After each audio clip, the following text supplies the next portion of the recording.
Hello दोस्तों, organic chemistry की series में मैं राहुल सर आपके सामने एक बार फिर उपस्थित हूं। दोस्तों, आज की वीडियो में यूनिट 15 में जैव अणु में हम कार्बोहाइड्रेट्स का वर्गीकरण पढ़ेंगे। ठीक है, क्लासिफिकेशन ऑफ कार्बोहाइड्रेट्स हम पढ़ने वाले हैं। इससे पहले दोस्तों हमने कार्बोहाइड्रेट पढ़ लिया था, कार्बोहाइड्रेट के कार्य पढ़ लिए थे, कार्बोहाइड्रेट का महत्व पढ़ लिया था, ये सब चीजें पढ़ ली थी। ठीक है, तो यदि नहीं देखा तो वीडियो के डिस्क्रिप्शन में उसका लिंक दिया है, आप जाकर उसको देख सकते हैं। ठीक है, तो मैं कार्बोहाइड्रेट की बात करूं तो दोस्तों मैंने कार्बोहाइड्रेट को समझा दिया था। ठीक है, कार्बोहाइड्रेट एक ऐसा यौगिक है जिसमें कार्बन, हाइड्रोजन और ऑक्सीजन ये तीनों उपस्थित होते हैं, उसे हम कार्बोहाइड्रेट बोलते हैं।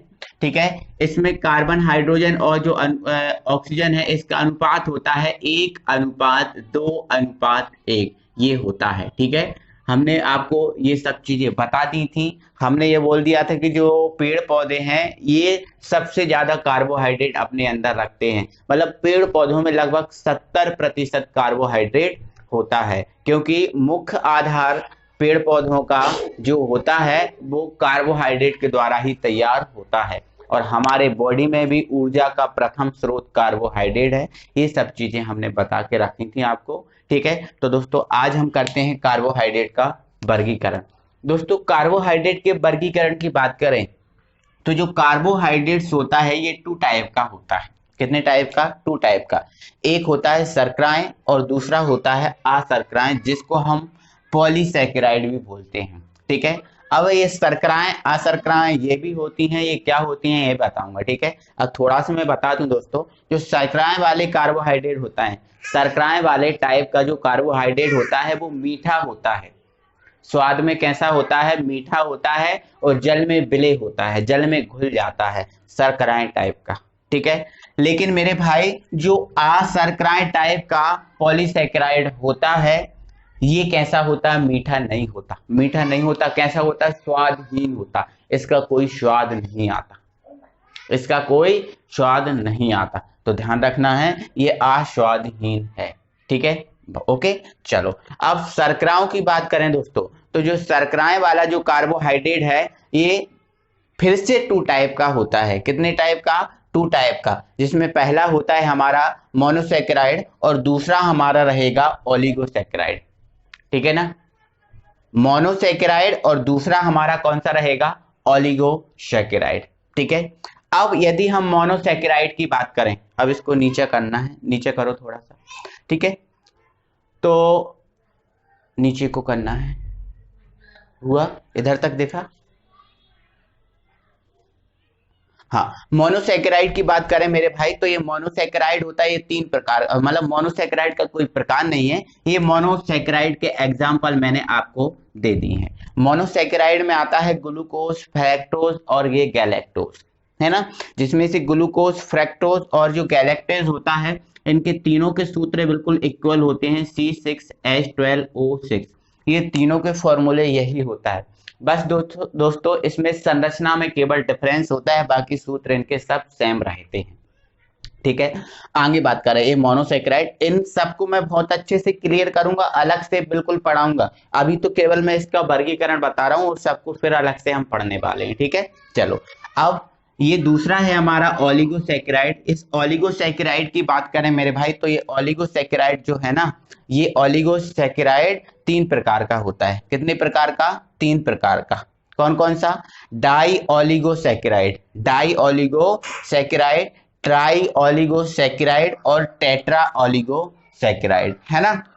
अब दोस्तों हम डाई ओलिगोसैकेराइड की बात करें तो ये डाई ओलिगोसैकेराइड में सुक्रोज, माल्टोज, है ना, ये आते हैं, और सुक्रोज और माल्टोज का एग्जाम्पल जो आपको दिख रहा है C12H22O11, ये इसका एग्जाम्पल है। अब डाई ओलिगोसैकेराइड पे दोस्तों हम यदि और बात करें तो डाई ओलिगोसैकेराइड, इसका नाम क्यों पड़ा? डाई का मतलब क्या होता है मेरे भाई? 2 होता है। क्या होता है? 2 होता है, मतलब ये ऐसे सैकेराइड होते हैं, मतलब ये ऐसे ओलिगोसैकेराइड होते हैं जो जल अपघटन पर, मतलब जल से यदि इनकी क्रिया करा दी जाए तो ये जल अपघटन पर मोनोसैकेराइड के 2 अणु उत्पन्न करते हैं। मतलब मोनोसैकेराइड में कौन आता है? ग्लूकोज, फ्रैक्टोज, मतलब ये ग्लूकोज फ्रैक्टोज के कितने अणु उत्पन्न करते हैं? 2 अणु उत्पन्न करते हैं। समझ गए ना, ये इसका फॉर्मूला। अब ट्राई ओलिगोसैकेराइड की बात की जाए तो ट्राई ओलिगोसैकेराइड में दोस्तों जो एग्जाम्पल है वो आता है रेपिनोज। ट्राई ओलिगोसैकेराइड में एग्जाम्पल क्या आता है, रेपिनोज आता है, और रेपिनोज का सूत्र होता है C18H32O16, ये इसका एग्जाम्पल है। ट्राई का मतलब दोस्तों 3 होता है, इसका मतलब ये है कि ये जल अपघटन अगर इनका हो तो जल अपघटन पर ये एक मिनट बेटा, जल अपघटन इसका यदि हो तो ये जल अपघटन पर क्या करते हैं, मोनोसैकेराइड के 3 अणु उत्पन्न करते हैं, मतलब ग्लूकोज फ्रक्टोज के 3 अणु उत्पन्न करेंगे, क्योंकि ट्राई का मतलब 3 होता है। ठीक है, इसका ये सूत्र है। टेट्रा ओलिगोसैकेराइड का एग्जाम्पल की बात करें तो स्टेफियोज होता है, सॉरी हाँ स्टेफियोज एग्जाम्पल है, और स्टेफियोज का सूत्र है C24H42 और O21, ये इसका एग्जाम्पल है। इसमें दोस्तों होता क्या है, इसमें ये होता है कि टेट्रा का मतलब क्या होता है 4, मतलब दोस्तों ये मोनोसैकेराइड के 4 अणु उत्पन्न करते हैं। कितने अणु उत्पन्न करते हैं, 4, मतलब ग्लूकोज फ्रक्टोज के 4 अणु उत्पन्न ये करते हैं टेट्रा ओलिगोसैकेराइड में। ठीक है, तो ये इसका वर्गीकरण हुआ, सब चीजें हमने समझ ली। अब हम इनकी एक एक चीज को क्लियर करते हैं समझते हुए। ठीक है, इनमें सब कुछ एक एक चीज शर्कराएं अशर्कराएं क्या होती दोस्तों। अब हम कार्बोहाइड्रेट के वर्गीकरण में पढ़ते हैं शर्कराएं और अशर्कराएं। मैंने आपको कार्बोहाइड्रेट का वर्गीकरण आपको बताया था। सबसे पहले हमने देखा था कार्बोहाइड्रेट 2 ही प्रकार का होता है, शर्कराएं और अशर्कराएं। तो ये शर्कराएं और अशर्कराएं क्या होती हैं, इनको समझ लेते हैं दोस्तों। ये क्वेश्चन भी आता है, शर्करा एवं अशर्करा में अंतर स्पष्ट कीजिए, ऐसा एक क्वेश्चन बन के आता है। ठीक है, तो ये अंतर टाइम में ही हम इसको समझ लेंगे। ठीक है, तो दोस्तों शर्कराएं ऐसे कार्बोहाइड्रेट जो स्वाद में मीठे व जल में विलेय होते हैं। स्वाद में कैसे होते हैं, ये मीठे होते हैं, और जल में कैसे होते हैं, विलेय होते हैं, मतलब जल में घुल जाते हैं, इन्हें हम बोलते हैं शर्कराएं। ठीक है, शर्कराएं में दोस्तों जो शर्कराएं होती हैं ये प्रायः क्रिस्टलीय होती हैं। कैसी होती हैं, क्रिस्टलीय, मतलब जैसे शक्कर के क्रिस्टल बनते हैं इसी टाइप के इस शर्कराओं के क्रिस्टल बनते हैं, क्योंकि शक्कर भी शर्कराओं में ही आती है। ठीक है, ग्लूकोज हुआ, फ्रक्टोज हुआ, है ना, गैलेक्टेज हुआ, है ना, सुक्रोज हुआ, ये माल्टोज हुआ, ये सब किसमें आती हैं, शर्कराओं के एग्जांपल्स में आती हैं। ठीक है, तो ये क्रिस्टलीय होते हैं, और इनके एग्जांपल मोनोसैकेराइड के जितने एग्जांपल हैं वो सब आ जाएंगे इसमें, और ओलिगोसैकेराइड के जितने एग्जांपल हैं वो सब आ जाएंगे। ठीक है, तो मोनोसैकेराइड और ओलिगोसैकेराइड इसके एग्जांपल हुए, है ना। तो ग्लूकोज, फ्रक्टोज, गैलेक्टोज, है ना, सुक्रोज, माल्टोज, ये सबके एग्जांपल इसमें आ जाएंगे। ठीक है, तो ये आपका शर्कराएं हुआ, इजी है, कोई दिक्कत नहीं है। ठीक है, अब अशर्कराओं की बात करें तो दोस्तों ये ऐसे कार्बोहाइड्रेट्स होते हैं जो स्वादहीन और जल में कैसे होते हैं, अविलेय, मतलब स्वादहीन होते हैं, इनका कोई स्वाद नहीं आता, है ना, जैसे मतलब इनका कोई भी स्वाद नहीं होता, ना मीठे होते हैं, ना सीटे होते हैं, ना खट्टे होते हैं, कोई भी स्वाद नहीं होता, मतलब स्वादहीन होते हैं। और ये जल में कैसे होते हैं, अविलेय, मतलब ये जल में घुलते नहीं है, जल में घुलते नहीं है, साधारणतः जल में नहीं घुलते। ठीक है, चलो ये आक्रिस्टलीय होते हैं। आक्रिस्टलीय होते हैं तो ये कैसे होते हैं, मतलब दोस्तों ये लुगदी टाइप के होते हैं ना, जैसे लुगदी बन जाती है ना, हाँ इसी टाइप की लुगदी टाइप के होते हैं। इनका क्रिस्टलीय से कोई मतलब नहीं होता, इनका कोई भी कण आपको प्राप्त नहीं होगा, है ना। अब क्रिस्टलीय का मतलब बताऊं तो क्रिस्टलीय का मतलब दोस्तों ये है कि जिसमें छोटे छोटे कण बन जाते हैं वो क्रिस्टलीय होता है। ठीक है, तो ये अक्रिस्टलीय होते हैं। इसके एग्जाम्पल की बात करें तो इसका एग्जाम्पल दोस्तों पॉलीसैकेराइड, और पॉलीसैकेराइड के एग्जाम्पल हमने देखा था स्टार्च सेलुलोज। स्टार्च सेलुलोज अगर मैंने नहीं बताया पाया दोस्तों पॉलीसैकेराइड का एग्जाम्पल, तो पॉलीसैकेराइड का एग्जाम्पल होता है स्टार्च सेलुलोज, है ना। तो इसके एग्जाम्पल भी क्या हो जाएंगे मेरे भाई, स्टार्च सेल्यूलोज, स्टार्च सेल्यूलोज, ये इसके एग्जाम्पल हो जाएंगे। ठीक है, तो ये अशर्कराएं हुई और ये शर्कराएं। अब ये शर्कराएं और अशर्कराएं को तो हमने कंप्लीट कर लिया है। अब हम पढ़ते हैं मोनोसैकेराइड को।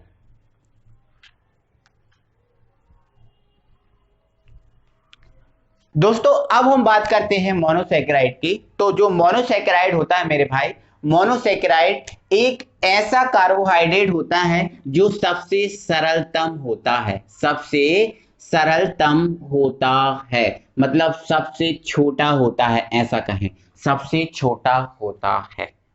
ठीक है, और ये जो ऐसे सैकेराइड होते हैं दोस्तों जिसका जल अपघटन नहीं होता, जल अपघटन नहीं होता, मतलब जल से क्रिया करके कोई ये अन्य यौगिक नहीं बनाते। जल में घुलना एक अलग बात होती है और जल अपघटन होना एक अलग बात होती है।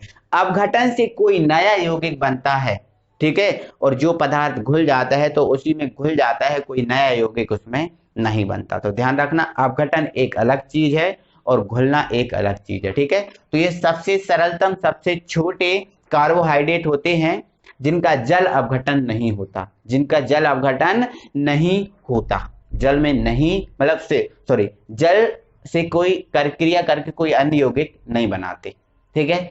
लेकिन मेरे भाई ये जो होते हैं वो स्वाद में कैसे होते हैं? मीठे होते हैं। कैसे होते हैं? स्वाद में मीठे होते हैं और जल में विलेय होते हैं, जल में विलेय होते हैं, ठीक है। देखो, जल अपघटन नहीं होता लेकिन जल में विलेय होते हैं, ध्यान रखना, ठीक है। अब इनके एग्जाम्पल की बात करें दोस्तों, तो इनके एग्जाम्पल हैं ग्लूकोज, क्या? ग्लूकोज, और इनके एग्जाम्पल क्या होते हैं? फ्रक्टोज। ग्लूकोज और फ्रक्टोज इनके एग्जाम्पल हैं, ठीक है। तो इनकी थ्योरी देख लो आप, ठीक है। क्या? ये सबसे सरलतम कार्बोहाइड्रेट होते हैं जिनका जल अपघटन नहीं होता, ये स्वाद में मीठे और जल में विलेय होते हैं। एग्जाम्पल ग्लूकोज और फ्रक्टोज, ये आपको लिख लेना है, ठीक है। अब दोस्तों इस मोनोसैकेराइड के टाइप की बात करें तो ये जो मोनोसैकेराइड होता है ना दोस्तों, ये मोनोसैकेराइड भी 2 टाइप का होता है। कितने प्रकार का? 2 टाइप का होता है। एक होता है एल्डोज, एक होता है एल्डोज और दूसरा होता है मेरे भाई कीटोज। क्या होता है? कीटोज। एक हो गया एल्डोज और दूसरा हमारा क्या होता है? कीटोज होता है, ठीक है। अब एल्डोज की बात करें तो दोस्तों एल्डोज जो मोनोसैकेराइड होता है, मतलब जो एल्डोज मोनोसैकेराइड एक ऐसा सैकेराइड होता है जिसमें हाइड्रोक्सी समूह के साथ, किसके साथ? ये हाइड्रोक्सी समूह है, इस हाइड्रोक्सी समूह के साथ एल्डिहाइड समूह जुड़ा होता है। एल्डिहाइड समूह जुड़ा होता है, मैंने क्या बोला? एल्डोज ऐसे मोनोसैकेराइड होते हैं जिनमें हाइड्रोक्सी समूह के साथ एल्डिहाइड समूह, ये एल्डिहाइड समूह है, ये जुड़ा होता है। ऐसे सैकेराइड को दोस्तों हम बोलते हैं एल्डोज। क्या बोलते हैं? एल्डोज, है ना। और दोस्तों जो एल्डोज है, इस एल्डोज के एग्जाम्पल में आता है ग्लूकोज। क्या होता है? आता है ग्लूकोज, है ना। अब ऐसा इसमें क्या है, ग्लूकोज में क्या OH के साथ CH जुड़ा होता है? ये चीज हम देखें तो हाँ, ग्लूकोज में OH के साथ CHO जुड़ा होता है। ग्लूकोज का सूत्र होता है मेरे भाई C6H12O6, C6H12O6, ये ग्लूकोज का सूत्र होता है, ठीक है। अब इसकी हम संरचना आपको दिखाएं तो संरचना में दोस्तों मेरे पास यहाँ पर कितने कार्बन है? 6 कार्बन है ना। तो 6 कार्बन को आप इस टाइप से लिखिए, 1 2 3 4 5, ठीक है, और एक मैं यहाँ लिख दे रहा हूँ 6, ठीक है। यहाँ तक तो आपको परफेक्टली दिख रहा होगा, कोई दिक्कत नहीं, ठीक है। ये 6 कार्बन हमारे हो गए, और मैं छोटा कर दे रहा हूँ यदि नहीं दिख रहा, ठीक है। तो 1 2 3 4 5 6, ये 6 कार्बन होते हैं, ठीक है। अब इसके पास हाइड्रोजन कितने होते हैं? इसके पास हाइड्रोजन होते हैं 12। कितने होते हैं? 12 होते हैं, ठीक है।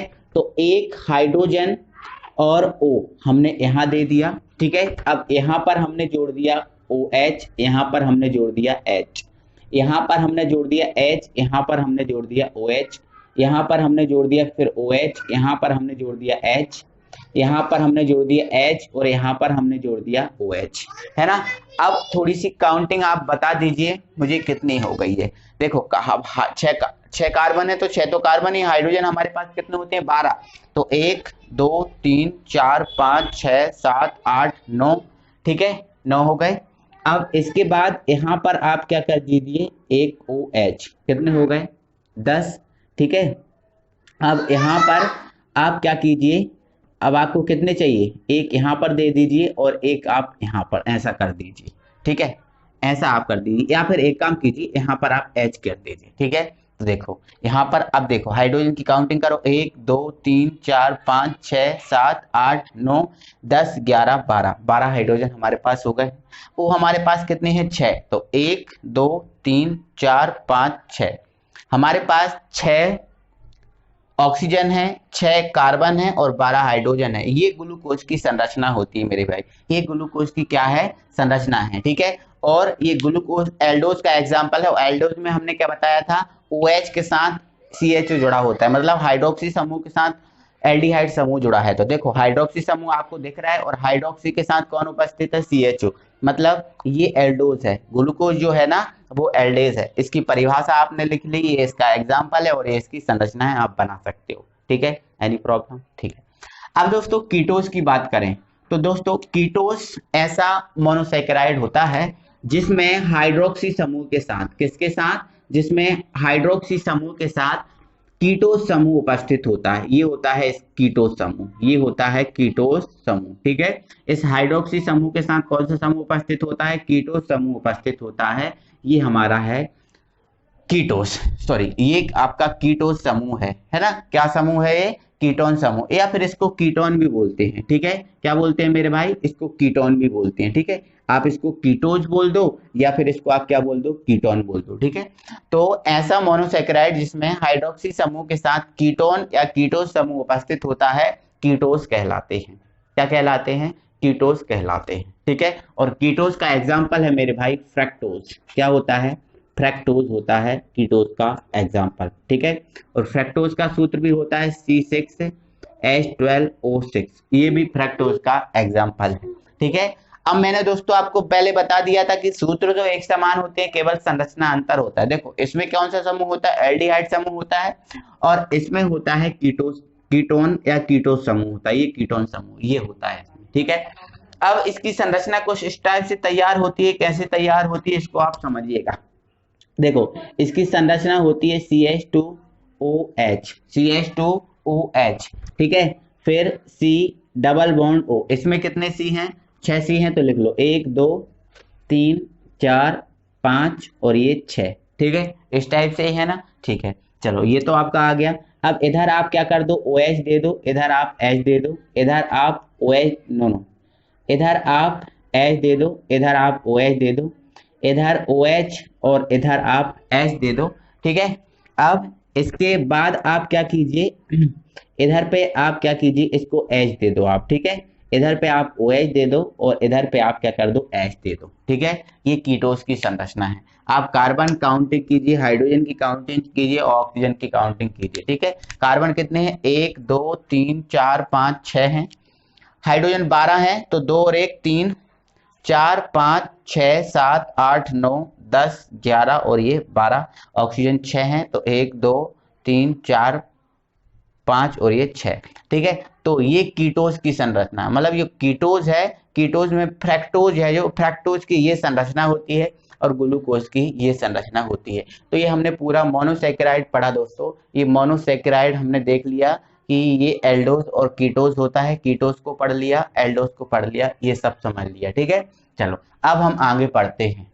अब हम दोस्तों पढ़ते हैं ओलिगोसैकेराइड। तो दोस्तों ओलिगोसैकेराइड की बात करें तो ये ओलिगोसैकेराइड एक ऐसा सैकेराइड होता है जिसका जल अपघटन होता है। क्या बोला मैंने, इसका जल अपघटन होता है, मतलब ये जल से यदि क्रिया इसकी करा दें तो ये टूट जाता है और टूट कर कोई नए यौगिक बनाता है, ठीक है। नए यौगिक में दोस्तों ये क्या बनाएगा, नए यौगिक में केवल ये मोनोसैकेराइड बनाएगा।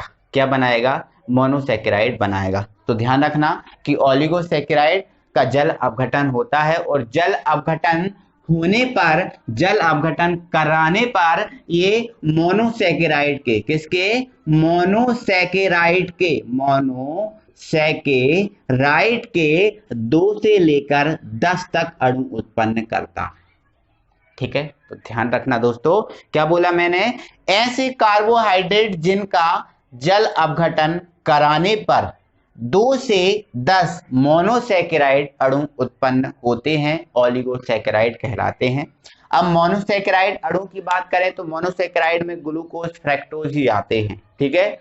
तो मतलब इनका ये जल अपघटन होगा तो ये जल अपघटन कराने पर 2 से लेकर 10 तक ग्लूकोज फ्रक्टोज को उत्पन्न कर सकते हैं, केवल ग्लूकोज फ्रक्टोज को। जैसे 10 हुआ तो 5 ग्लूकोज होगा, 5 फ्रक्टोज हुआ, 4 हुआ तो 2 ग्लूकोज 2 फ्रक्टोज, ऐसा हो सकता है, ऐसा होता ही है, ठीक है। तो ध्यान रखना ये मोनोसैकेराइड हुआ और मोनोसेकेराइड 2 से 10 तक, सॉरी ओलिगोसेकेराइड हुआ और ओलिगोसेकेराइड 2 से लेकर 10 तक मोनोसेकेराइड अणु उत्पन्न करता है।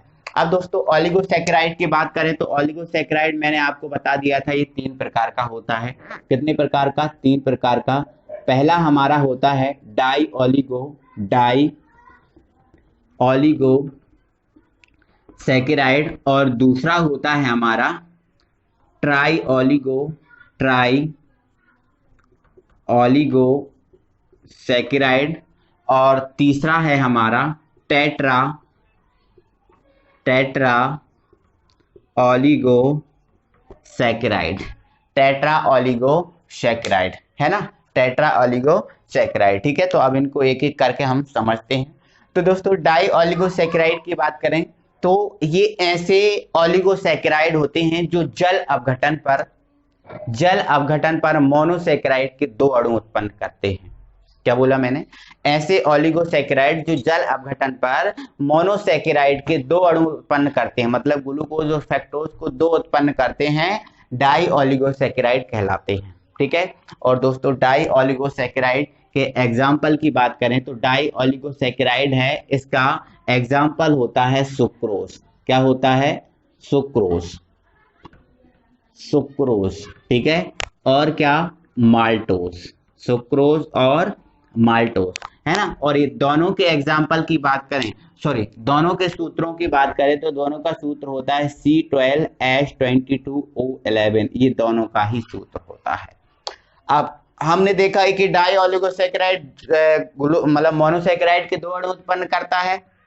ठीक है, तो कैसे उत्पन्न करता है उस चीज को भी तो हम जान लें, समझ लें। ठीक है, तो ये सुक्रोज और माल्टोज डाई ओलिगोसेकेराइड का एग्जाम्पल है ना। ये जल अपघटन पर कितने अणु उत्पन्न करेगा? 2 अणु उत्पन्न करेगा। ठीक है, तो देखो आप जैसे मान के चलो ये C12H22O11 ये इसका सुक्रोज का सूत्र है। हम मान के चलो इसको किसको लेके चल रहे हैं?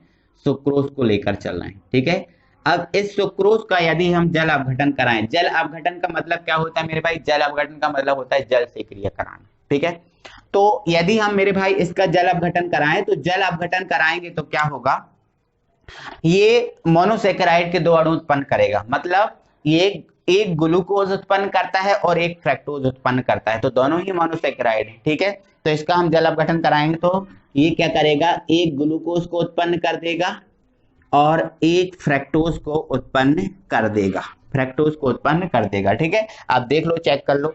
आपके पास C कितने हैं? 12, तो 6 और 6 12। ओके, H कितने हैं हमारे पास? 22 यहाँ और 24, तो 12 दूनी 24। हमारे पास O कितने हैं? 12 11 और 1 12, तो 6 और 6 12। ठीक है, तो ये आपका ग्लूकोज हुआ और ये आपका हुआ फ्रक्टोज। ठीक है, अब दोनों के सूत्र समान है, संरचनाएं अलग अलग होती हैं, तो ये मैंने आपको क्लियर ही करा दिया कि इसकी संरचना क्या है और इसकी संरचना क्या है। तो ये चीजें तो मैंने बता दी, इसमें कोई शक नहीं है, इसमें कोई अलग नहीं है। ठीक है, तो ये हमारा डाई ओलिगोसेकेराइड हुआ, इसकी हमने परिभाषा देख ली, क्या है क्या सब समझ लिया। ठीक है, ऐसे ही माल्टोज का करेंगे तो सेम हो जाएगा क्योंकि सूत्र तो सेम ही होता है ना, तो ये हो जाएगा। ठीक है, चलो, तो इस एग्जाम्पल को यदि आपको नोट करना है तो आप स्क्रीनशॉट ले लो और नोट कर लो आप। ठीक है, अब हम फिर पढ़ते हैं ट्राई ओलिगोसेकेराइड को।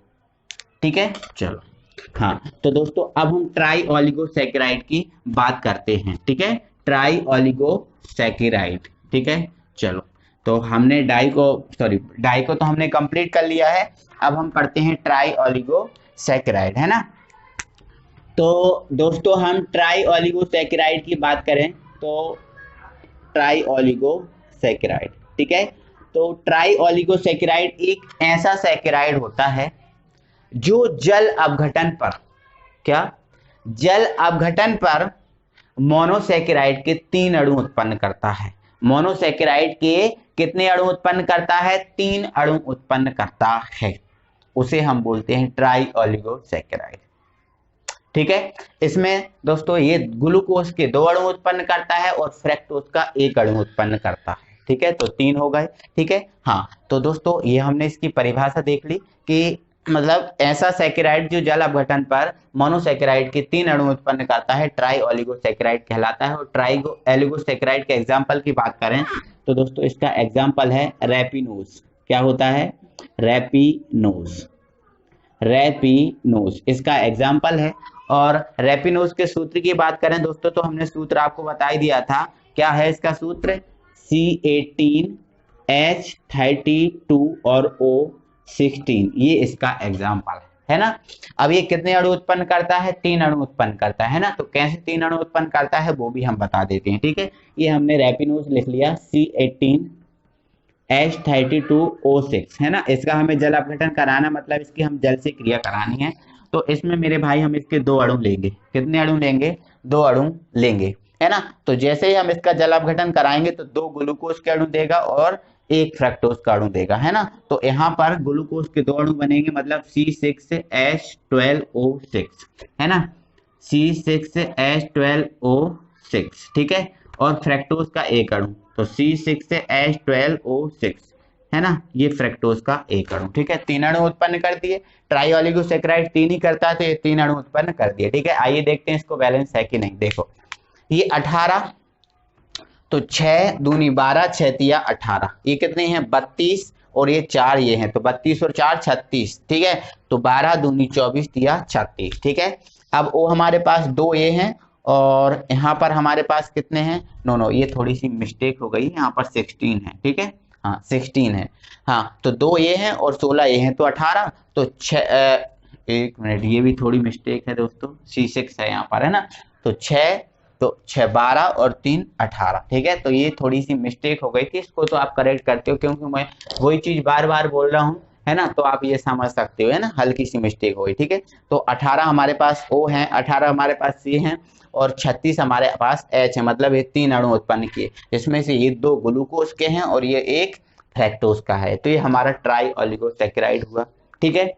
अब ट्राई ऑलिगोसैकेराइड हो गया। अब हम आ जाते हैं टेट्रा ऑलिगोसैकेराइड की बात करते हैं है ना। तो इसका स्क्रीनशॉट लेना हो तो आप ले लीजिए और हम फिर आगे बढ़ते हैं। टेट्रा ऑलिगोसैकेराइड, ठीक है। तो दोस्तों टेट्रा ऑलिगोसैकेराइड की परिभाषा की अब बात क्या करें, परिभाषा आपको आने लगी।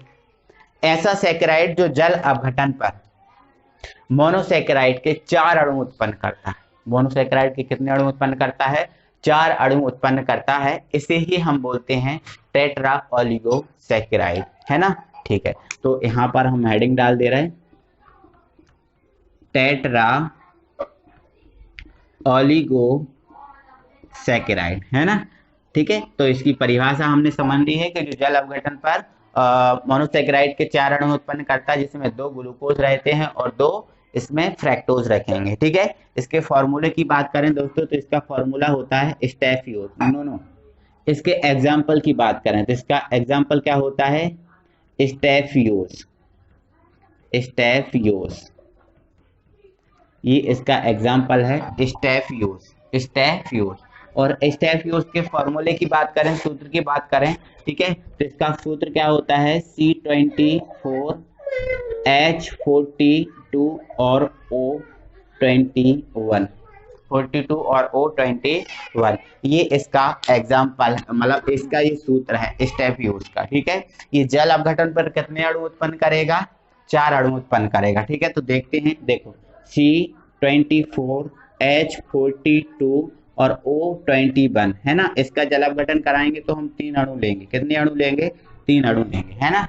तो ये 4 अणु उत्पन्न करेगा है ना। अब देखो 4 अणु उत्पन्न कैसे करेगा, तो 2 ग्लूकोज के तो C6H12O6, यहाँ पर C6H12O6, यहाँ पर ये ग्लूकोज के अणु है। अब C6H12O6 ये फ्रैक्टोज का, C6H12O6 ये भी फ्रैक्टोज का। तो 2 ग्लूकोज और 2 फ्रैक्टोज 4 अणु उत्पन्न करता है, तो ये कर भी देगा। बैलेंस देख लो, 24 है, 6 दूनी 12 तिया 18 और चौके 24, 6 चौके 24।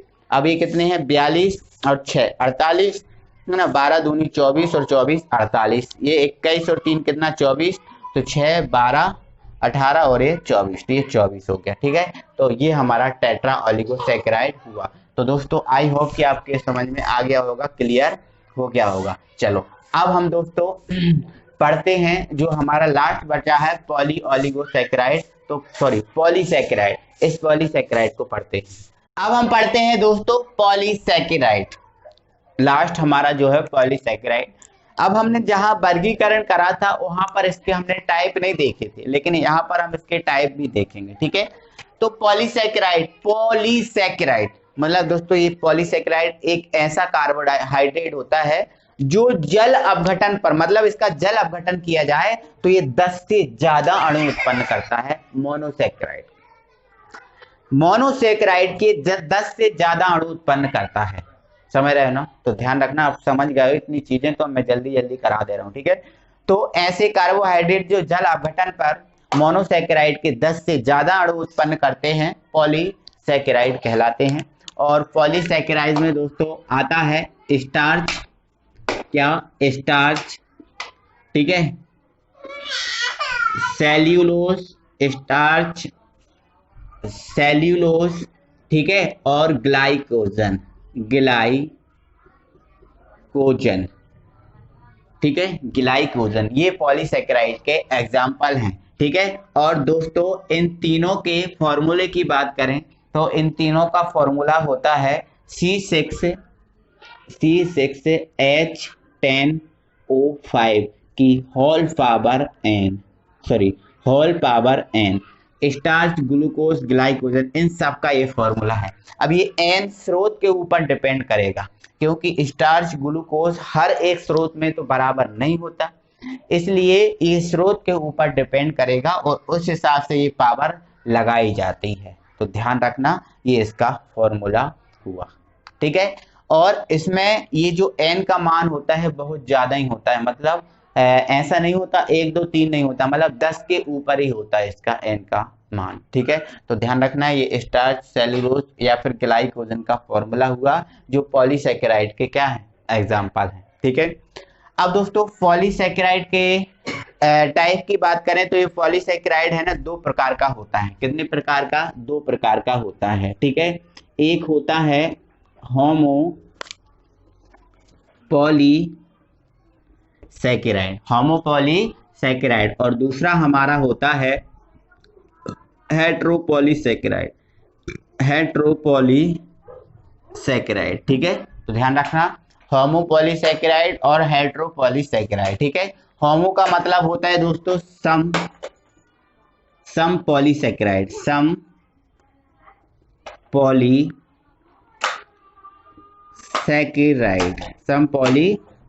ठीक है। और हेट्रो का मतलब होता है मेरे भाई विषम पॉलीसैकेराइड, है ना, विषम पॉलीसैकेराइड। तो ये होता है विषम पॉलीसैकेराइड और ये होता है सम पॉलीसैकेराइड, ठीक है। अब ये सम और विषम का मतलब क्या है, इस चीज को समझिए। मतलब दोस्तों होमोपॉलीसैकेराइड होता है एक ऐसा सैकेराइड होता है जो जल अपघटन पर, देखो 10 से ज्यादा अणु तो देगा ही मोनोसैकेराइड के, लेकिन ये जल अपघटन कराएं इसका तो बिल्कुल समान प्रकार के अणु उत्पन्न करे, या तो ग्लूकोज ही ग्लूकोज के अणु उत्पन्न करे या तो फिर फ्रैक्टोज ही फ्रैक्टोज के अणु उत्पन्न करे, ठीक है। तो ध्यान रखना कि होमोपॉलीसैकेराइड ऐसा पॉलीसैकेराइड जो जल अपघटन पर समान प्रकार के मोनोसैकेराइड अणु उत्पन्न करता है, होमोपॉलीसैकेराइड या सम पॉलीसैकेराइड कहलाता है, ठीक है। अब इसके एग्जाम्पल की बात करें तो दोस्तों इसका एग्जाम्पल होता है स्टार्च,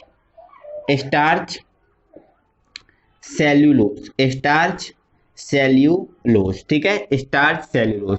तो स्टार्च सेल्यूलोज होते हैं बिल्कुल ये एक जैसे समान प्रकार के क्या करते हैं, अणु मोनोसैकेराइड अणु उत्पन्न करते हैं, ठीक है। जैसे मान के चलो स्टार्च का यदि हम अपघटन कराएं, स्टार्च का यदि हम जल अपघटन करा दें तो जो स्टार्च होता है केवल ग्लूकोज अणु उत्पन्न करता है। कौन से अणु उत्पन्न करता है? केवल ग्लूकोज, मतलब 10 से ज्यादा मोनोसैकेराइड अणु बनाएगा तो केवल किसके बनाएगा? ग्लूकोज के बनाएगा, इसमें एक भी फ्रैक्टोज नहीं होगा, ठीक है। अब सेलुलोज की बात करें तो सेलुलोज जो मेरे भाई है, सेलुलोज केवल फ्रैक्टोज के अणु उत्पन्न करता है, मतलब इसका यदि हम जल अपघटन कराएं तो ये जल अपघटन कराने पर केवल फ्रैक्टोज के अणु उत्पन्न करता है, ग्लूकोज का एक भी उत्पन्न नहीं करेगा, ठीक है। तो ये होमोपॉलीसैकेराइड हुआ। अब दोस्तों हम बात करते हैं हेट्रोपॉलीसैकेराइड या विषम पॉलीसैकेराइड। तो ये ऐसा पॉलीसैकेराइड होता है जो जल अपघटन पर अलग अलग प्रकार के मोनोसैकेराइड उत्पन्न करते हैं। मतलब ये ग्लूकोज भी करता है और फ्रक्टोज भी करता है, समान करता है, मतलब एक जैसे नहीं करता ये, मतलब अलग अलग प्रकार, मतलब ग्लूकोज भी करेगा और फ्रक्टोज भी। जैसे 10 कर रहा है तो 5 ग्लूकोज के होंगे, 5 फ्रक्टोज के होंगे। 16 कर रहा है तो 8 ग्लूकोज 8 फ्रक्टोज, है ना, ऐसा होगा। मतलब ये अलग अलग प्रकार के उत्पन्न करेगा, ठीक है। तो इसका एग्जाम्पल है दोस्तों ग्लाइकोजन। क्या? ग्लाइकोजन, ये इसका एग्जाम्पल हुआ, ठीक है। तो ये हेट्रोपॉलीसेकेराइड हो गया, पूरा हो गया। तो दोस्तों जितना हमने कार्बोहाइड्रेट का वर्गीकरण किया था उससे ज्यादा हमने सब टोटल हमने पढ़ लिया। मतलब ये पूरा कार्बोहाइड्रेट नाम का जो चैप्टर है पूरा हमने फिनिश कर दिया है, ठीक है। एक बार हम और देख लेते हैं। और दोस्तों अब आप प्लीज वीडियो को लाइक कीजिए, क्योंकि मैंने आपसे पूरी वीडियो, इतनी बड़ी वीडियो बना दी, लगभग 45-40 मिनट की। मैंने इसको एक भी बार भी नहीं बोला कि आप लाइक कीजिए, शेयर कीजिए, ठीक है। दोस्तों अब आप लाइक कीजिए, है ना, शेयर कीजिए, और अभी तक आपने हमारे चैनल को सब्सक्राइब नहीं किया है तो सब्सक्राइब ही कर लीजिए, ठीक है। हाँ, तो ये हमने दोस्तों कार्बोहाइड्रेट का पूरा वर्गीकरण वगैरह टोटल हमने पढ़ लिया। टोटल हमारा कार्बोहाइड्रेट फिनिश हो गया है। और अगली वीडियो में हम पढ़ेंगे एमिनो अम्ल क्या होता है, एमिनो अम्ल पढ़ेंगे। ज्यूटर आयन या उभयनिष्ठ आयन क्या होता है, इसको हम पढ़ेंगे, ठीक है। तो दोस्तों अच्छा इसको पूरा कंप्लीट कर लीजिए, अपने नोट्स बना लीजिए, ठीक है। तो फिर दोस्तों मिलते हैं अगली वीडियो में, तब तक के लिए थैंक यू वेरी मच।